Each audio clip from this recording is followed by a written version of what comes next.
नमस्कार। किसी ने मुझसे पूछा कि मैम बताइए, जैसे बच्चे छोटे हैं तो उन्हें हम ऐसे क्या एजुकेशन दें, ऐसी क्या शिक्षा दें घर पे कि आगे जैसे उनकी पेरेंट्स की कुछ दशाएं भी खराब आएं तो वो उसमें अच्छे से उसको टैकल कर सकें और इजीली उससे निकल जाएं।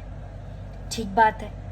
तो मैं आपको ये कहना चाहती हूँ कि हमारे बर्थ चार्ट में एक सन और एक मून, ये दोनों ही सबसे इम्पॉर्टेंट प्लैनेट्स होते हैं। मून यानी हमारा मन, सन यानी हमारी आत्मा। सन से हमें ग्रोथ मिलती है आगे, और मून से हमें होती है मानसिक स्टेबिलिटी, हमारे काम में स्टेबिलिटी, हमारे सोचने में स्टेबिलिटी, हमारे रिलेशंस में स्टेबिलिटी।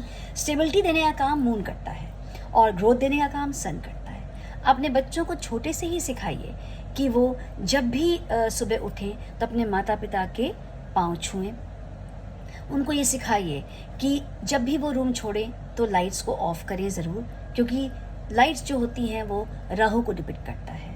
बचपन से ही बच्चे को हैबिट रहेगी तो आगे वो ऐसी प्रॉब्लम्स में ही नहीं घिरेगा। दशाएं भी आएंगी तो उसका कुछ बिगाड़ नहीं पाएंगी। उनसे कहिए पानी कभी वेस्ट ना करें, गिलास में पानी उतना ही लें जितना पीना हो। क्यों? क्योंकि ये मून को डिपेंड करता है। वाटर वेस्ट नहीं करना चाहिए, इलेक्ट्रिसिटी वेस्ट नहीं करनी चाहिए। हमको ये बचपन से ही सिखाया गया है, पर कभी हम ध्यान नहीं देते हैं और हम ये सोचते नहीं हैं कि ये प्लैनेट से भी जुड़ा हो सकता है। और जैसे कि सुबह उठते हैं बच्चे, ये भी कर सकते हैं, आप उनको सिखा सकते हैं कि अपने बिस्तर को हमेशा ठीक कीजिए, बिकॉज दिस इज़ वीनस।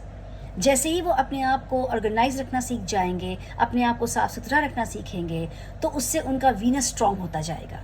ये सारे प्लैनेट्स धीरे धीरे इन चीज़ों से स्ट्रांग होते जाते हैं, और अगर बच्चा यही न करे तो धीरे धीरे ये वीक होते जाते हैं। हमेशा उनको सिखाइए कि वो जो है अपने टीचर्स का रिस्पेक्ट करें, कभी उनकी हंसी न उड़ाएं। कई बार हमने देखा है कि बच्चे आपस में क्लास में भी बात करते करते टीचर्स का मजाक उड़ाते हैं। ठीक है, टीचर्स के बारे में बातें करते हैं, उनको रिस्पेक्ट नहीं करते, उनकी बात नहीं मानते। But this is very important to respect the teachers. क्यों? क्योंकि वो गुरु हैं।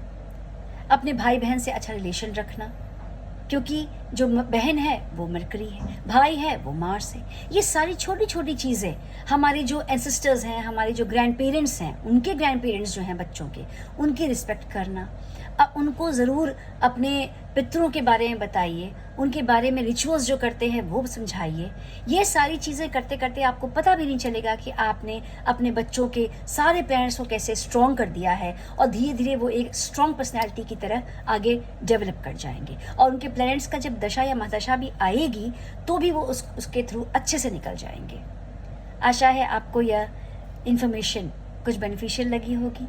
अगर लगी हो तो काइंडली मुझे लाइक, सब्सक्राइब और फॉलो करें, और अगर ऐसी इन्फॉर्मेशन और चाहिए तो काइंडली बेल बटन दबाना ना भूलें। नमस्कार।